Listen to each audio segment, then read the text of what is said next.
บรรยากาศกลางลำน้ำชีครับ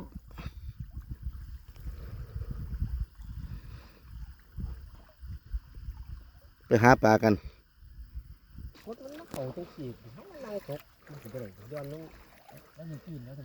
พ่อข้าจนหนาเบี้ยดีปลาหลายนะครับเพื่อมาใส่ตุ่มปรากฏ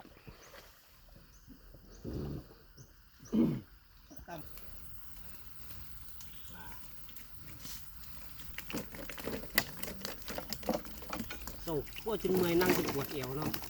ครับมันครับมันเหนียวพิธีชาวบ้านมันครับโอ้ปลาเต่าซอน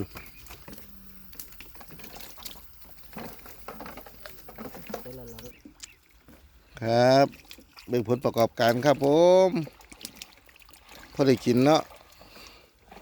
ยามเศร้ายามเรื่อง